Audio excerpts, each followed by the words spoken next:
Hace aproximadamente una semana vendí mi alma.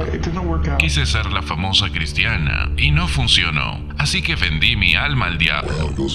Hice un trato con el diablo, ¿sabes? Hace mucho tiempo. En los últimos tiempos, sin lugar a dudas, la maldad está incrementándose de manera frenética en 3 aspectos: engañándoles a la gente para que puedan hacer un trato con él, engañando al mundo a que no existe un mundo espiritual, que no existe Dios, que no existe el diablo, y en tercer lugar, engañando a muchos en creer un mensaje falso de Cristo. Y millones de millones están siendo atrapados cada día en uno de estos aspectos. Y en muchas iglesias, tristemente, no están hablando nada al respecto.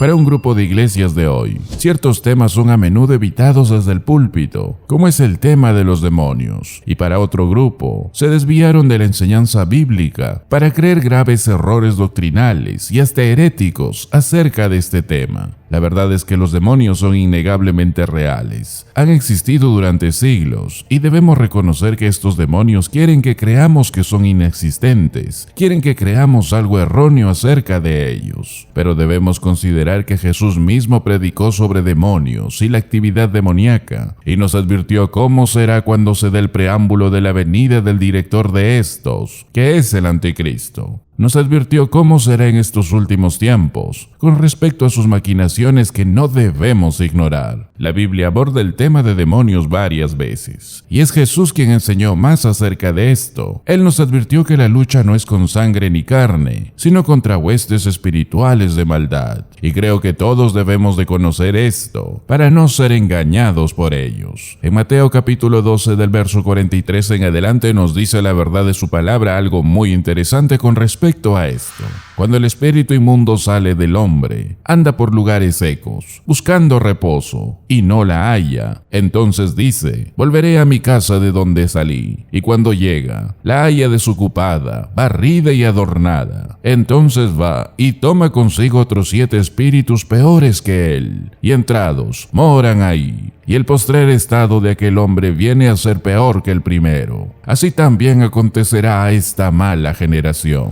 La Biblia nos habla de un espíritu inmundo que es conocido como un demonio. Esa frase se usa varias veces en el Nuevo Testamento, y son estos ángeles caídos que se han convertido en las huestes de Satanás, que reciben la guía del infierno y el abismo, criaturas espirituales viles y malvadas. Y nos avisa que hay unos más malvados que otros. El versículo 45 habla de eso. Cuando este demonio regresa, viene con otros 7 que son más malvados que él. Y aquí nos dice que estos seres viven en los hombres, y en este caso sale de un hombre, y camina por lugares secos, un lugar apropiado para estos, en el calor estéril y la desolación del desierto. En una situación muy similar, el Señor Jesucristo se enfrentó a Satanás en un lugar llamado la devastación, lleno de piedras de caliza, un sol abrasador, en donde no podía crecer nada, como han detallado algunos eruditos. Ahora hay una inquietud con este espíritu. Él dice que busca refrigerio, busca descanso y no lo encuentra, como si necesitara un lugar para desarrollar su sucia actividad. Y no lo encuentra, no lo halla, y eso dice que lo consigue en una vida humana. Y el versículo 44 dice algo muy sorprendente: volveré a mi casa de donde vengo. De esa forma consideran una vida, consideran su casa, su hogar. Los demonios no solo funcionan dentro de los hombres, sino que aparentemente toman una residencia ahí. Quería volver al hombre que había dejado. Curiosamente no quería regresar en otro hombre, y entonces él volvió. Y cuando llega encuentra la casa vacía, barrida y adornada. Ahora, ¿por qué se fue el demonio? La Biblia dice que este era un demonio vil, un demonio inmundo, y lo más probable es que el hombre haya pasado por algún tipo de reforma moral. Es como si se hubiese deshecho de algunos vicios malvados en su vida, y por eso ese demonio salió. Y los hombres hacen eso. Hoy lo podemos ver en muchas partes. Pueden dejar de hacer algo malo que hacían. Por ejemplo, dejan de hacerlo respondiendo al miedo a las consecuencias, o al miedo a la muerte, o a la presión de las personas que ama, y muchas cosas más. Y la religión falsa es una parte de ello. Un alma responde a la presión religiosa, Puede ser quizás alguien que va a una iglesia cristiana evangélica, pero dejó ciertas actividades solo por la presión de lo moral, por el qué dirán, por el temor que se entere la iglesia o su pastor. El Señor está ilustrando aquí un tipo de limpieza externa, una reforma moral. Y un ejemplo de esto podría ser también lo que sucedió en el ministerio del profeta Juan el Bautista. Él predicaba arrepentimiento y dice que toda Jerusalén y Judea salían a él al río Jordán y estaban confesando sus pecados y siendo bautizados con el bautismo de Juan. Mejor dicho, estaban barriendo la casa, estaban adornando la casa con su reforma en anticipación de la venida del Mesías. Pero cuando vino realmente el Mesías, cuando vino Jesucristo, la gran mayoría de la gente nunca lo dejó entrar. Estaban ahí muchos limpios y adornados, pero rechazaron la entrada del Mesías. Y dice la Biblia que ese demonio trae 7 espíritus peores que él, para vivir en él, para vivir en ese hombre. Y el último estado de ese hombre termina siendo peor que el primero. Nunca permitieron que Cristo entrara para llenar el lugar vacío. Muchos limpian, pero Cristo nunca entra, porque no recibían a Cristo. Solo fue algo superficial. Era una moral superficial.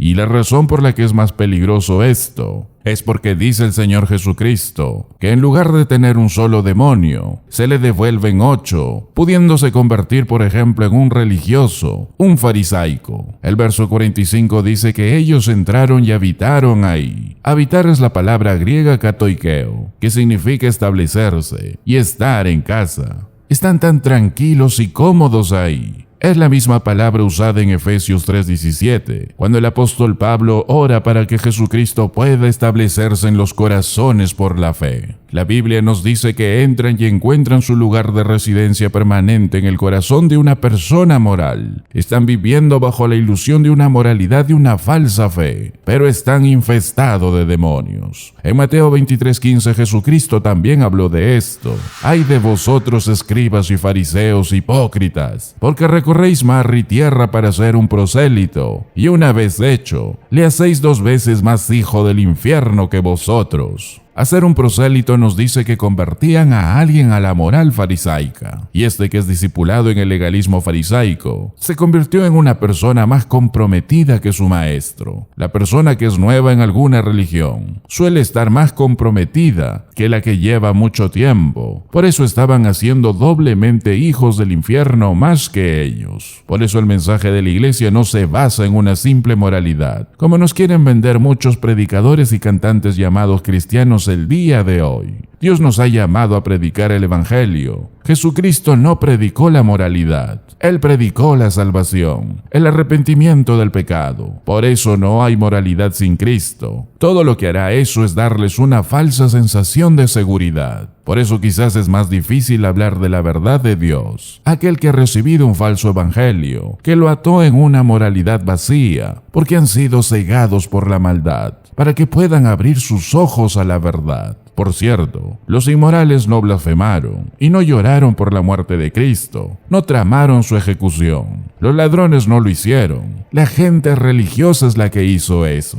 Esa es la maldición de la moralidad falsa. Las personas las personas religiosas, santurronas, que confían en que son santas, en que dicen ser cristianos, pero abrazan herejías y apostasías, corrientes satánicas, están totalmente engañadas al creer que Satanás no tiene nada que ver con ellos, y no vigilan, y pueden ser invadidos por huestes demoníacas. Y al final, dice que el último estado es peor que el primero. Segunda de Pedro 2 nos muestra un ejemplo de incluso almas que llegan al cristianismo y escuchan el mensaje de Jesucristo, pero solo han obtenido religión, una especie de código moral cristiano, pero no han aceptado la verdad. Y su peor estado será peor que el primero. Se vuelven unos religiosos sin Cristo. Por eso examinémonos si estamos en la fe. Debemos llamar a una relación con Jesucristo, y ese debe ser nuestro mensaje a toda criatura, porque de esa verdadera relación surge la verdadera moralidad, mantenida por el poder del Espíritu Santo. Por eso debes conocer la realidad que vivimos hoy, que estamos rodeados de muchos engaños, y los verás en estos siguientes vídeos a continuación, aquí en el Ministerio de la Verdad de su Palabra.